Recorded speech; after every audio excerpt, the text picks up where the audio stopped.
Making video games is hard. There, I said it. But it's true, it takes incredible amounts of passion, focus, creativity, and determination to accomplish even the most basic of gameplay elements. From coding to modeling, level design, and music, everything has to come together to make a cohesive piece of art. Not all games are created in the same way though. Small studios can be as few as one person, doing it all and putting their vision on the map. Larger AAA studios can push upwards of hundreds of developers collectively collaborating to make something truly massive. In a year where developers are struggling, corporations are cutting, and game dev costs are skyrocketing, I wanted to take a look at the levels of game development, pick the brains of some of the creative forces behind the games that you love, and see how they work, and how they feel about the industry's future. We start our look into this world of pixels and polygons with a new indie darling releasing later this month from studio Ahr Ech, a little game called Pepper Grinder.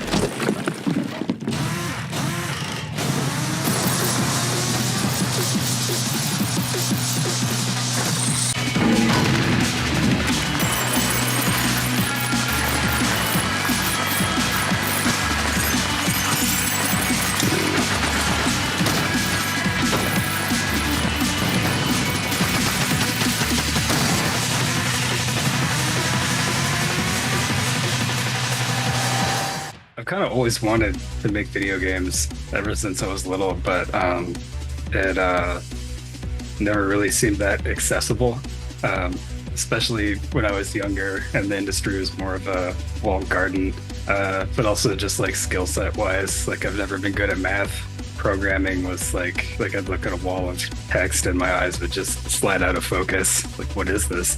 Yeah, I went into like art and animation in school, kind of pursued that and kept an eye on, you know, different engines that were coming out and the tools and everything. And they were getting more and more accessible until visual scripting and stuff like that started to be a thing in like smaller engines that an individual can actually afford.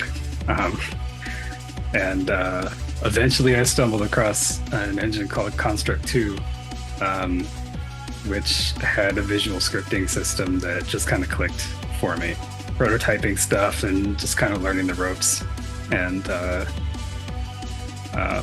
just kind of devouring everything I could about design, because now that this was something I could do by myself, just really wanted to get to grips with it and make something that actually worked and lived a little bit on its own, you know.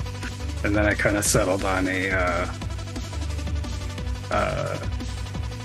2D pixel art kind of space shooter adventure that I was working on for a couple of years. And then to like not burn out on that, I was still prototyping every once in a while just to do something different for a bit, and eventually prototyped what would become the game that I'm working on now that's about to release, Pepper Grinder. And I tweeted like an animated GIF of maybe 10 seconds of like the core drilling mechanic for that game, and it kind of blew up bigger than anything I'd ever shared before. It's like, well, I guess I'm working on this now. Then I started shopping around. There were a few smaller studios that were trying to get into indie publishing. I wound up working with one for a little bit, and then they kind of fell apart. And then I was working with a slightly bigger one. They were a lot more hands-on, and then that kind of fell apart, but it was an amicable split. By that point, I was pretty burned out on the project from just doing stuff with it that I didn't really want to for a long time.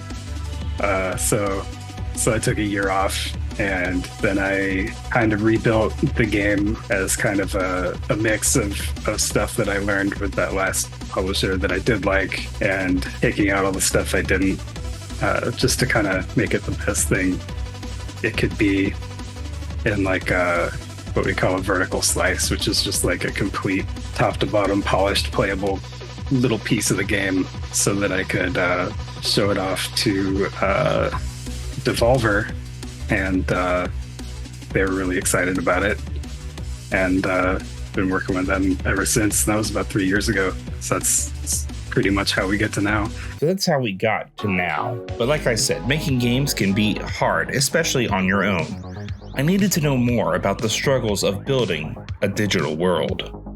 What's the one thing that you're just like, oh great, I have to do more of that today? I made the mistake of getting a little too passionate about the look of the game, particularly with the text, and insisted on making my own font, even though we're localizing to 14 languages. So I basically signed myself up to make like one of the largest font packs out there. Yeah, just doing pixel art on like endless variations of Roman characters and pretty big chunk of simplified and traditional Chinese and Korean and Japanese and Cyrillic, just all these characters and just the endless hours I put into making all of those.